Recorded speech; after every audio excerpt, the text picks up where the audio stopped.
সকল নেক আমল কবুল হওয়ার জন্য একটি দোয়া রয়েছে। নেক আমলগুলো আল্লাহ পাকের দরবারে যাতে কবুল হয় সেই জন্য আমাদের দোয়া করতে হবে। আসসালামু আলাইকুম ওয়া রাহমাতুল্লাহি ওয়া বারাকাতুহু।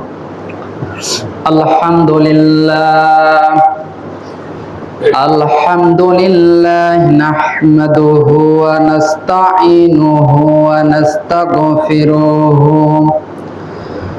ওয়া নাউযু বিল্লাহি মিন শুরুরি আনফুসিনা ওয়া মিন সাইয়্যাতি আ'মালিনা মান ইয়াহদিহিল্লাহু ফালা হাদিয়া লাহু وأشهد أن لا إله إلا الله وحده لا شريك له وأشهد أن سيدنا وحبيبنا ومولانا محمدا عبده ورسوله الذي أرسله بالحق بشيرا ونذيرا وداعيا إلى الله بإذنه وسراجا منيرا فقد قال الله تعالى في كلامه المجيد وفي فرقانه الحميد أعوذ بالله من الشيطان الرجيم بسم الله الرحمن الرحيم يا أيها الذين آمنوا اتقوا الله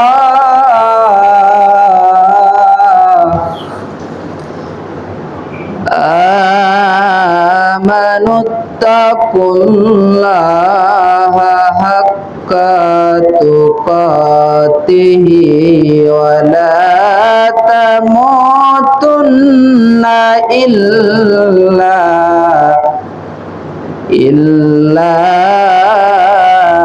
وأنتم مسلمون.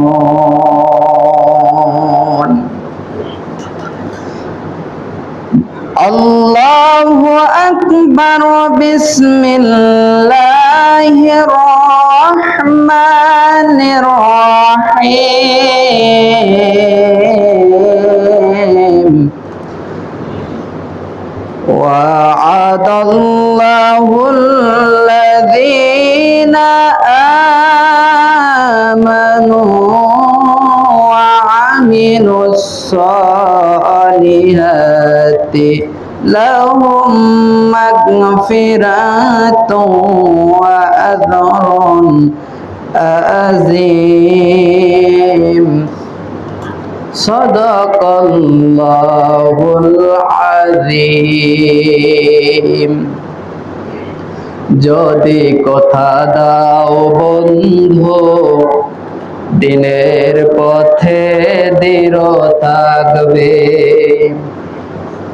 যদি কথা দাও দিন কায়েমের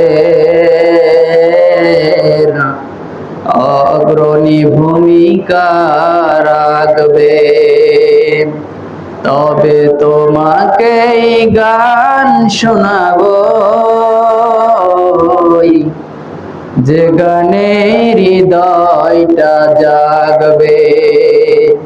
যদি কথা দাও বন্ধু দিনের পথে দৃঢ় থাকবে, যদি কথা দাও বন্ধু দিনের পথে দৃঢ় থাকবে, যদি কথা দাও দিন কায়েমের অগ্রণী ভূমিকা রাখবে। আলহামদুলিল্লাহ, সমস্ত তারিখ ও প্রশংসা শুকরিয়া সেই মহান আল্লাহ সুবহানাহু ওয়া তাআলার, যে আল্লাহ পাক আমাদেরকে একটি সপ্তাহ পর পবিত্র জুমার নামাজ আদায় করার জন্য আসার এবং বসার সুযোগ দান করলেন। সেই মনিবের দরবারে শুকরিয়া আদায় করে বলি আলহামদুলিল্লাহ। আরো লাখো কোটি দুরূদ ও সালাম বর্ষিত হোক সাইয়্যিদুল মুরসালিন বিশ্ব নবী জনাবে মুহাম্মদুর রাসূলুল্লাহ, সবাই বলি সাল্লাল্লাহু আলাইহি ওয়াসাল্লাম। সম্মানিত উপস্থিত, আমি পবিত্র জুমার খুতবার সাথে সূরা আল ইমরান কুরআনুল কারীমের সুন্দর একটি সূরা, সূরা আল ইমরানের 102 নম্বর আয়াতে কারিমা তেলাওয়াত করেছি।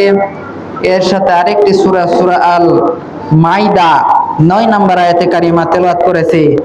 আজকের আলোচনার মূল বিষয় হচ্ছে জান্নাতের গ্যারান্টি সম্পর্কে দুইটি কাজ করতে হবে। এক নাম্বার ঈমান, দ্বিতীয় নাম্বার হচ্ছে আমলে সালেহা। গত জুম্মায় আমি ঈমান সম্পর্কে আলোচনা করেছিলাম। আজকে আমলে সালেহা অর্থাৎ নেক কাজ সম্পর্কে কিছু আলোচনা রেখে আজকের খুতবা শেষ করব ইনশাআল্লাহ। ওমা তৌফিকে ইল্লা বিল্লাহ। আমলে সালেহা এর ব্যাখ্যা দেখেন। ইমানদার নারী পুরুষের সমস্ত আমল বা কাজই হলো আমলে সালেহা বা নেক কাজ।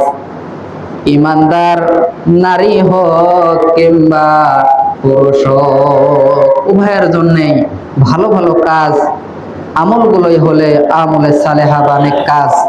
যদি আল্লাহর হুকুম রাসূল সাল্লাল্লাহু আলাইহি ওয়াসাল্লামের তরিকা মোতাবেক হয়, ইসলাম নির্ধারিত কাজসমূহ পালন করে এবং ইসলাম যেটাকে নিষেধ কাজ বলেছে সেটা হতে দূরে থাকে, আমলে সালেহা বা সৎ কাজ বলে।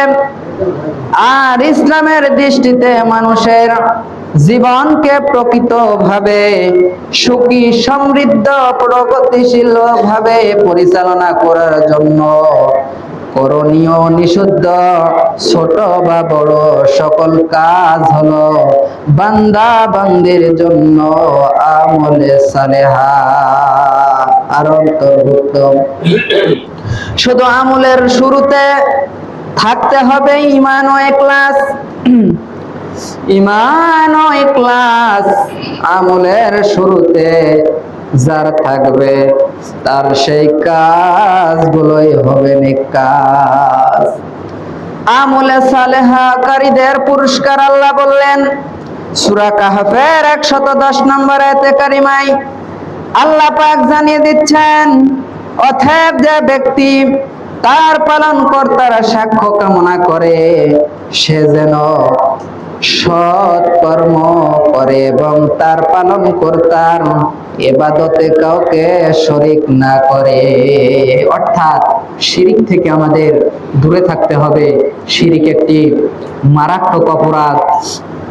আজকে আমরা মানুষ জেনেও শিরিক করে থাকি, অনেকে আছি আমরা না জেনেও শিরিক করে থাকি। বাংলাদেশের মানুষ বিশেষ করে গোটা পৃথিবীর ভিতরে আমরা ইসলামকে দুই ভাবে ভাগ করে নিয়েছি। নামাজ, রোজা, হজ, যাকাত এইগুলো সম্পর্কে আল্লাহকে মানিয়ার জীবন ব্যবস্থা, পরিবার থেকে শুরু করে সমাজ, রাষ্ট্র, এই সকল ক্ষেত্রে আমরা মানুষদেরকে প্রভু মানি। আর নামাজ, রোজা, হজ, যাকাত এইগুলো সম্পর্কে আল্লাহকে রব মানি। অর্থাৎ আমরা যখন ব্যক্তি, সমাজ, রাষ্ট্র পরিচালনার ক্ষেত্রে ডক্টর কামালের লেখা সংবিধান মানি এবং লন্ডন, আমেরিকা ব্রিটিশদের তৈরি করা আইন কানুন মানে, অথচ আল্লাহ পাকের একটি কালাম মহাগ্রন্থ আল কোরআন মানব জাতির জন্য আল্লাহ পাক আমাদেরকে দিয়েছেন হেদায়েতের জন্য। মানুষ জাতি রাসূল সাল্লাল্লাহু আলাইহি ওয়াসাল্লাম বললেন যে আমি ইন্তিকালের পর, আমি মারা যাওয়ার পর আমার উম্মতেরা যদি দুইটি জিনিস আঁকড়ে ধরে তাহলে তারা কখনোই পথভ্রষ্ট হবে না। তার এক নাম্বার হলো কালামুল্লাহ কুরআনুল কারীম, আর দ্বিতীয় নাম্বার আমি নবীর হাদিস। হাদিস, এই দুটি জিনিস যদি আমার উম্মতের আঁকড়ে ধরে তাহলে তারা পথভ্রষ্ট হবে না।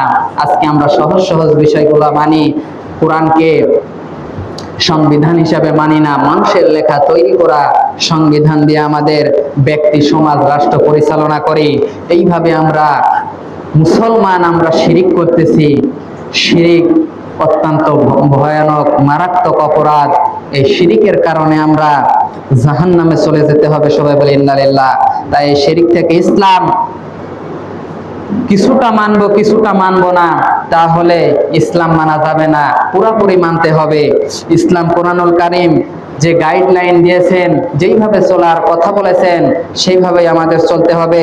আল্লাহর সাথে কাউকে শরীক করা যাবে না। প্রিয় বন্ধুগণ, আমার আলোচনার বিষয় যেহেতু আমার আমলে সালেহা, আর কথা বাড়ালাম না।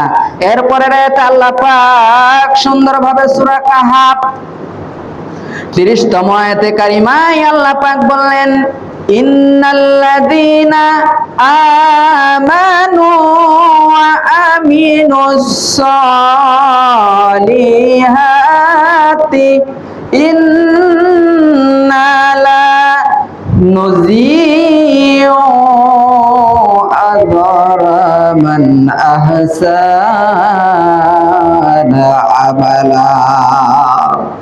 আল্লাহ পাকে আয়াতে কারিমায় জানিয়ে দিচ্ছেন, নিশ্চয় যারা বিশ্বাস স্থাপন করে এবং সৎকর্ম করে, আমি আল্লাহ সৎ কর্মশীলদেরকে পুরস্কার নষ্ট করি না। তাদের পুরস্কার আল্লাহ নষ্ট করেন না, তাদের পুরস্কার দিবেন আল্লাহ পাক।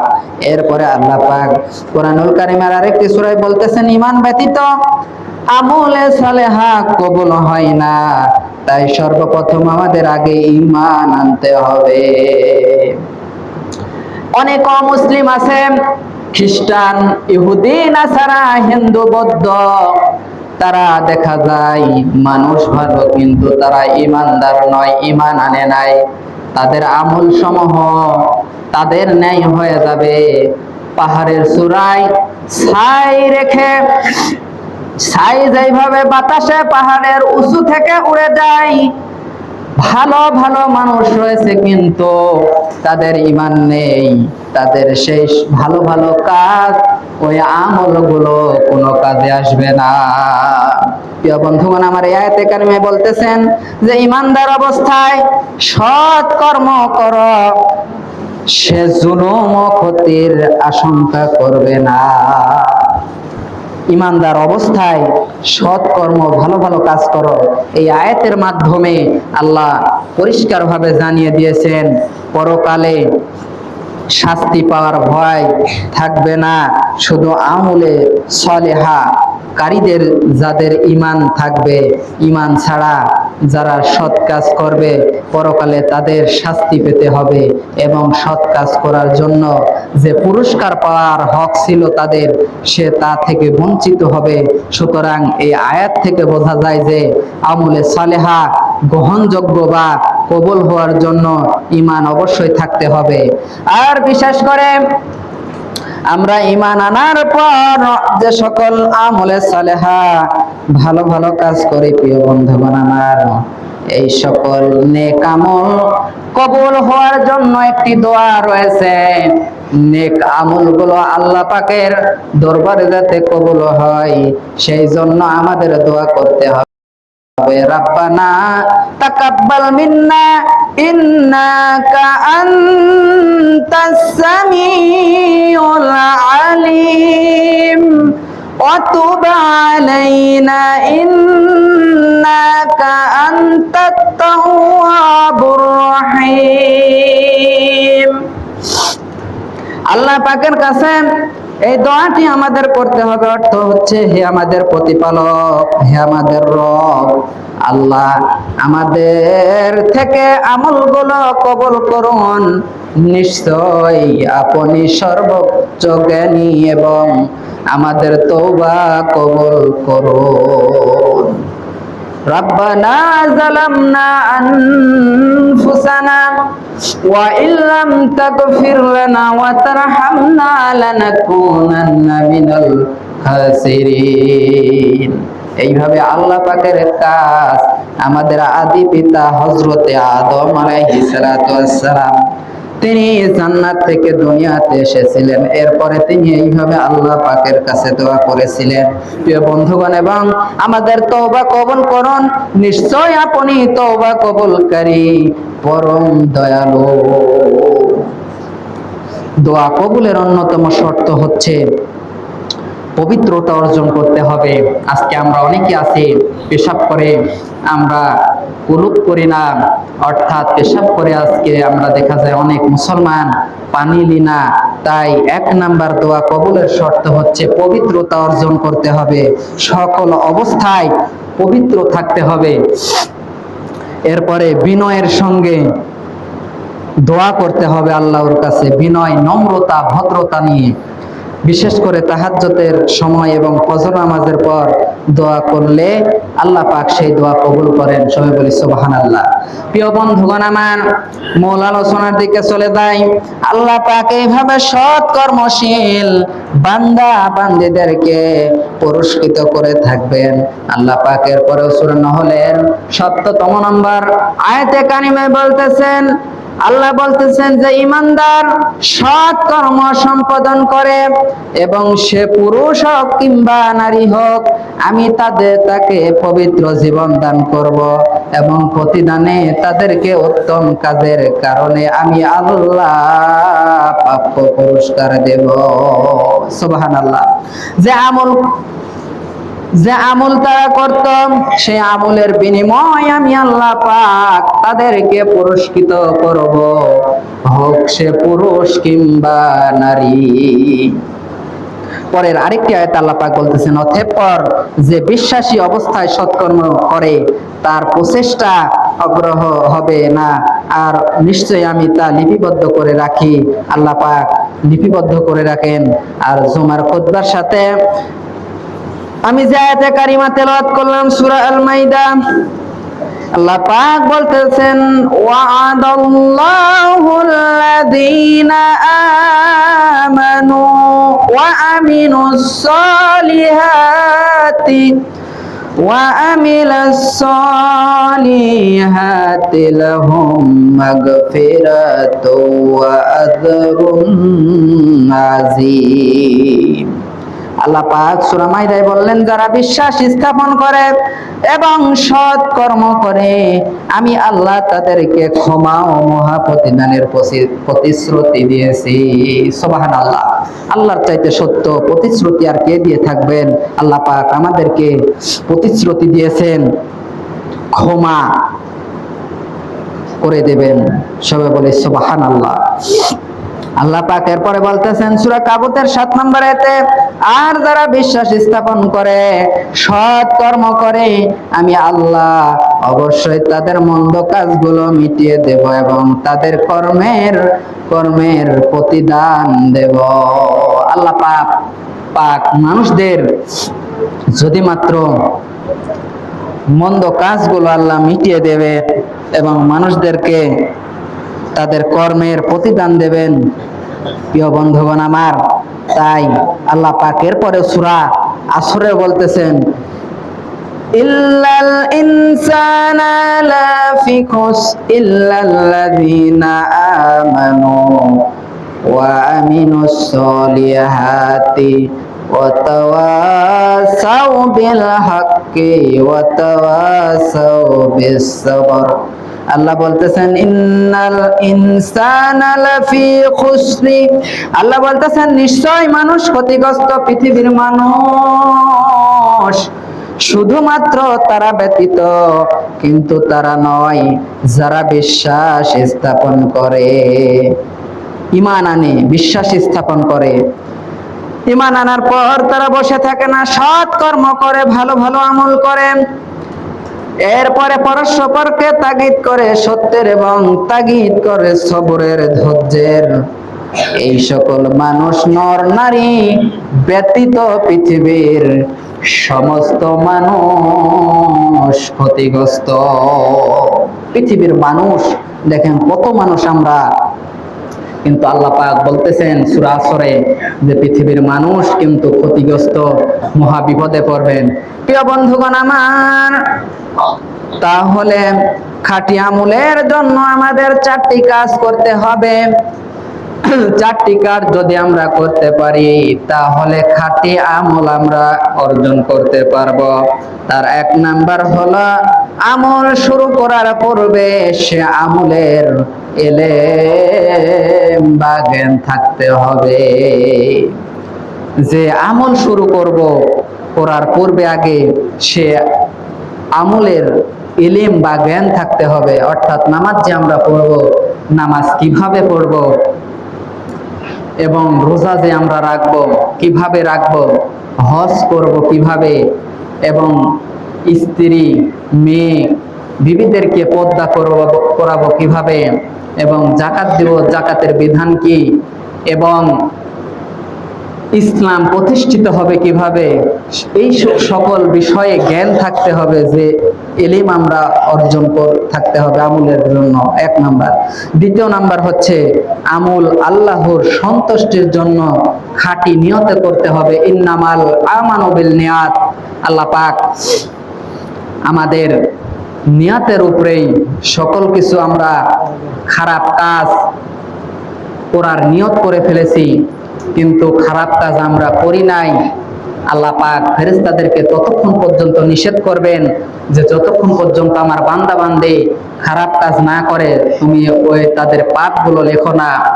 আর বান্দা বান্দী যদি ভালো কাজের নিয়াত করে, কাজ যদি না করে, আল্লাহ পাক ফেরেশতাদেরকে বলে ফেরেশতারা আমার বান্দা বান্দী নিয়াত করে ফেলেছে, করতে পারে নাই, করার আগেই মারা গিয়েছে, তার আমলনামায় নিয়তের জন্য ভালো কাজের সওয়াব লিখে দেওয়া হবে। সুবহানাল্লাহ। শুধুমাত্র নিয়তের জন্য, তাই নিয়তকে আমাদের সহি শুদ্ধভাবে নিয়ত করতে হবে। আমল আল্লাহর সন্তুষ্টির জন্য করতে হবে, মানুষকে দেখানোর জন্য নয়। আমরা অনেকে নামাজ পড়ি, নামাজ না পড়লে মানুষ কি বলে, রোজা না রাখলে মানুষ খারাপ বলবে, টাকা পয়সা অর্থ সম্পদ আল্লাহ দিয়েছেন, হজ না করলে মানুষ কি বলে। মানুষকে দেখানোর জন্য আমল আল্লাহর কাছে কবুল হবে না। প্রিয় বন্ধুগণ আমার, 3 নম্বরে দেখেন খাঁটি আমল অর্জনের জন্য যে 4টি শর্ত রয়েছে, তার 3 নম্বরে হলো আমলের মাঝে ধৈর্য ও সবর থাকতে হবে। আল্লাহ পাক সূরা আল বাকারার 152 থেকে 55 পর্যন্ত ধৈর্য সবরের ব্যাপারে আল্লাহ পাক আলোচনা রেখেছেন। প্রিয় বন্ধুগণ আমার, তাই আমলের মাঝে আমাদের বিরক্ত, আমাদের নামাজের মধ্যে দাঁড়ালে দেখা যায় বিরক্ত চলে আসে একটু লম্বা হলে, যদিও নামাজ ধীরেও না জোরেও না মিডিয়াম অবস্থায় পড়ার কথা এসেছে, তারপরেও দেখা যায় যদি একটু দেরি হয়ে যায় আমাদের নিজেদের ভিতরে একটু বিরক্ত চলে আসে, এত লম্বা এত দেরি। অথচ আমি আপনি এই মানুষই যখন চলে কিংবা টিভির আড্ডায় বসে যাই, 1 ঘন্টা 2 ঘন্টা 3 ঘন্টা ভরে মোবাইল দেখি, টিভি দেখি, এরপরেও আমাদের ধৈর্যের কোনো কমতি হয় না। এত ধৈর্য আসে আমাদের সেই সময়, যে সময় আমরা মোবাইল দেখি বা টিভি দেখি। প্রিয় বন্ধুগণ আমার, তাই আমলের মাঝে আমাদের ধৈর্য বা সবরের অবলম্বন করতে হবে। সর্বশেষ 4 নাম্বার, আমল সম্পূর্ণ হওয়ার সাথে ইখলাস থাকতে হবে। আজকে আলেম সমাজ সাধারণ মানুষদের কথা বাদই দেই, আজকে আমরা যারা আমাদের চাইতে বড় আলেম বা ছোট বলেন, আলেম সমাজ আজকে আমরা এমন একটি জায়গায় পৌঁছেছি, আমাদের মধ্যে আমল এবং ইখলাসের বড় অভাব। ইখলাস নেই। ইখলাস না থাকার কারণেই আজকে আমাদের পরিণতি এই শতকরা 90% মুসলমানের দেশে দেখা যায় আপনার প্রাইমারিতে একটি ধর্মীয় শিক্ষক পাওয়া যায় না, অথচ এই প্রাইমারিতে দেখা যাচ্ছে আপনার যে গানের মাস্টার এবং এইভাবে নিয়োগ দেওয়া হচ্ছে, অথচ আমরা 90% মুসলমানের দেশে আমরা একটি প্রাইমারিতে ধর্মীয় শিক্ষক নিয়োগ দেওয়া নেই। আমাদের বাচ্চাদেরকে ছোট থেকে গড়ে তুলতে হবে কিভাবে হাদিস এবং কোরআন, সেইগুলো আমাদের দেশে চর্চা নেই। আগেকার যুগে দেখতাম আমরা যখন ছোট ছিলাম, সকালবেলা মসজিদের মাইক থেকে মক্তব পড়াতে হতো, কোরআনের তেলাওয়াত ভেসে আসতো। এমন একটি ব্যবস্থা চালু হলো কেজি। এইভাবে আপনার সমাজ থেকে উঠে গেল সেই পড়া, সকালেই চলে যেতে হয় বাচ্চাদের। আস্তে আস্তে আজকে ইসলাম ফেরাউনের আমলে তাদের যে রাজত্ব ক্ষমতা টিকে রাখার জন্য তারা পরামর্শ চাইলো তাদের মন্ত্রীবর্গদের কাছ থেকে। তারা বলল, আপনি যদি ক্ষমতা দীর্ঘমেয়াদী করতে চান তাহলে 1 নাম্বার শিক্ষা ব্যবস্থাকে ধ্বংস করে দিতে হবে। আজকে বাংলাদেশের শিক্ষা ব্যবস্থার দিকে লক্ষ্য করুন। রাজশাহী জেলাতে পাশের হার 7 থেকে 10 বছরের চাইতে সর্বনিম্ন এবার এত নিম্ন হারে শিক্ষা ব্যবস্থা চলে এসেছে। একটু শিক্ষা পরীক্ষা কড়া করার কারণে দেখেন কত সালপালের জীবন থেকে শিক্ষার আলো চলে যাচ্ছে। অর্থাৎ আমরা ছাত্র এত দুর্বল যে দুর্বলের কারণে আজকে পরীক্ষায় পাশ করতে পারলাম না, ফেল করে গেলাম, এমন একটি অবস্থা। তাই ফেরাউনের আমলেও শিক্ষা ব্যবস্থা ধ্বংস 1 নাম্বার। 2 নাম্বার, আলেম সমাজ 1 লক্ষের উপরে আলেম সমাজকে হত্যা করেছিল। এইভাবে প্রিয় বন্ধুগণ, আমার আলোচনার বিষয় হইতো না, সময় শেষের দিকে শেষ করে দিব। যতটুকু কথা বললাম আল্লাহ পাক আমাকে সহ আপনাদের সবাইকে পালন করার, মানার তৌফিক দান করো এবং নেক আমল করার যেন তৌফিক দান করে। সবাই বলি আল্লাহুম্মা আমিন। আমি জুমার খুতবার সাথে 2 নাম্বার যে আয়াতে কারিমা তেলাওয়াত করেছিলাম, সূরা আল ইমরান, কোরআনুল কারীমের 3 নাম্বার সূরা আল ইমরানের 102 নাম্বার আয়াতে আল্লাহ পাক বলতেছেন, ইয়া আইয়ুহাল্লাযীনা আমানু তাকুল্লাহা হাক্কা তুকাতিহি ওয়া লা তামুতুন্না ইল্লা ওয়া আনতুম মুসলিমুন। আল্লাহ পাক এই আয়াতে কারিমায় প্রতিটা পুরুষের জীবনে এই আয়াতে কারিমা রয়েছে জানা, যাদের বিবাহর পড়ানো হয় এই আয়াতে কারিমা দিয়ে, আরো সাথে 3টি আয়াতে কারিমা। আল্লাহ পাক এই আয়াতে কারিমায় দেখেন বলতেছেন যে ইয়া আইয়ুহাল্লাযীনা আমানু তাকুল্লাহা, হে ঈমানদারগণ, হে মুত্তাকিগণ, পরহেজগারগণ, যাই বলেন না কেন, আল্লাহকে যেমন ভয় করা উচিত ঠিক তেমনই ভাবে ভয় করতে থাকো এবং অবশ্যই মুসলমান না হয়ে তোমরা মৃত্যুবরণ করো না। তাই আমাদের মূল যে কাজ, আমাদের আগে মুসলমান হতে হবে। আল্লাহ পাক আমাদেরকে তুমি খাঁটি মুসলমান না বানিয়ে মৃত্যুর ডাক আমাদের কাউকে দিও না, এবং আমাদের সকলকে 5 ওয়াক্ত নামাজ জামাতের সাথে এবং ভালো ভালো নেক কাজ যেন করতে পারি, সেই তৌফিক দান করো। সবাই বলে আল্লাহুম্মা আমিন। বারাকাল্লাহু লাকুম ফিল কুরআনিল আযীম, ফাইন্নাহু তাআলা জাওয়াদুল কারীম ওয়া মালিকুম রাউফুর রহিম। আলহামদুলিল্লাহ নাহমাদুহু ওয়া নুসাল্লি আলা রাসূলিহিল কারীম।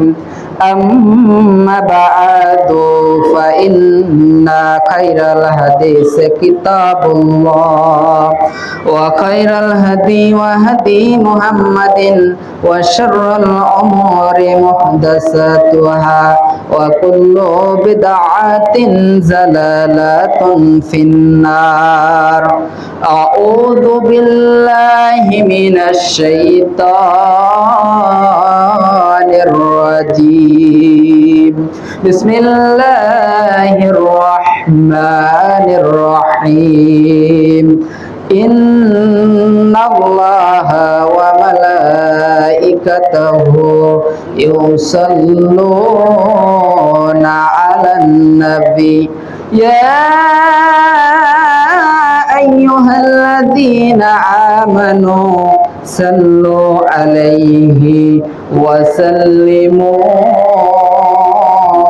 تسليما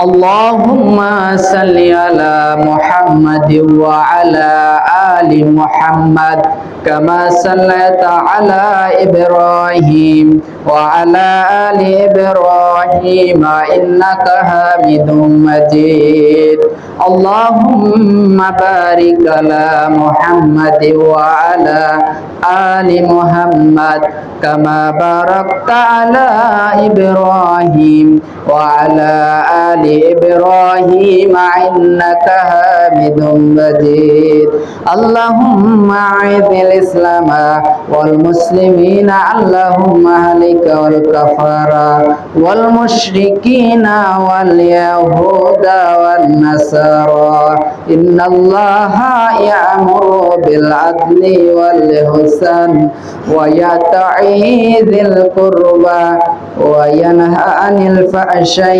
والمنكر والبغي يعظكم لعلكم تذكرون ولذكر الله تعالى وعلى وعز وتم وهم أكبر